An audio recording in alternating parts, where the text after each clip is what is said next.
எல்லாருக்கும் வணக்கம்ப்பா. பொது வாழ்க்கையில நம்மளோட பங்களிப்பு என்னான்னு நான் சொல்றேன். நம்ம ஏரியாவுல குரங்கு அதிகமா சேட்டை பண்ணிக்கிச்சு. வீடு ஓட்ட பிரிச்சு உள்ளார ரோட்ல யாரும் நடமாட விடாம, எந்த பொருளும் கொண்டு போக விடாம, இது பண்றது ஏகப்பட்ட சேட்டை பண்ணிக்கிருந்துச்சு. ஒரு 2016ல அதுக்கான முயற்சியா ஒரு நாளிதழ் பேப்பர்ல ஃபோட்டோ இதுல போட்டு வனத்துறையிட்ட பலகட்ட பேச்சுவார்த்தை பேசி, ஆ வனத்துறை உதவியோட அந்த குரங்க பிடிச்சிட்டு போய் சிறுமலையில போய் விட்டோம். அப்பதான் மக்கள் நிம்மதியா இருக்கு. இதான் நம்ம பொது வாழ்க்கையில நம்ம ஃபர்ஸ்ட்டு பண்ணது மக்களுக்காக. அதுக்கு உண்டான அன்னைக்கு உள்ள பேப்பர் இது.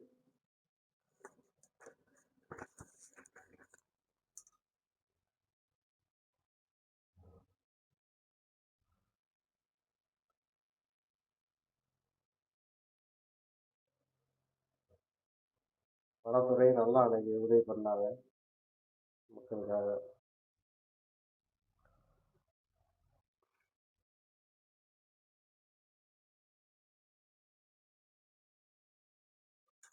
இது அந்த பிடிச்ச பேப்பரு. பிடிச்சு கொண்டு போய் சிறுமலையில போய் விட்டது.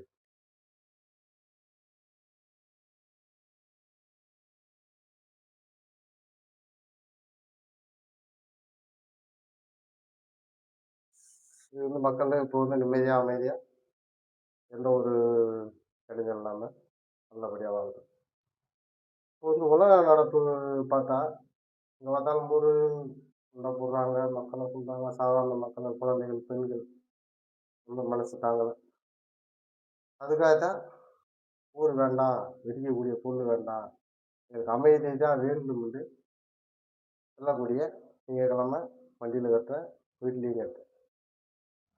அதே போல தான் சாமி எப்படி நம்ம பார்க்குறோம் சாமியை அப்படின்றதுக்காக சாமி இப்படித்தான் நம்ம பார்க்குறோம், நம்ம இப்படிதான் நிலைக்கு இருக்கணுன்றதுக்காக அதுக்குண்டான தவத்தை வாரம் பண்ணணும். அது இன்னும் 2, 3 வாரம் போட்டேன். அது செய்வோம். அதுபோக இன்னும் 2 தவம் இருக்கு. இந்த 2 தவம் எப்படி மக்கள் பேச்சாகுறாங்க, எப்படி செய்றீங்க, எப்படி அதை நம்ம பயன்படுத்துறோம் பார்த்துட்டு அடுத்த 2 தவத்தையும் சொல்லுவோம். கண்டிப்பா போர் இருக்கக்கூடாது. வெடிக்கக்கூடிய பொருள் மக்களுக்கு எதிராக பயன்படுத்தக்கூடாது. அமைதியான உலகம், ஒற்றுமையான உலகம் தான் வாழணும். ஒவ்வொரு உயிர் போறத பார்த்தா எனக்கெல்லாம் ரொம்ப மனவேதனையா இருக்கு. அதனாலதான் இப்போ அந்த ஒரு செய்தியை பார்க்கக்கூடிய சூழ்நிலைலாம் இருக்கு. பார்க்க வேணாம்ன்ற கண்டிஷன்லாம் இருக்கு. மனசே தாங்கல. இந்த மாதிரி போர் வேணாம். போரை நிப்பாட்டுங்க. தலைவர்கள் கொஞ்சம் கோபத்தை குறைச்சிக்கங்க. போரை நிப்பாட்டிட்டு அமைதியான உலகம் கொண்டு வாங்க. அதுதான் கேட்டுக்கிறேன்.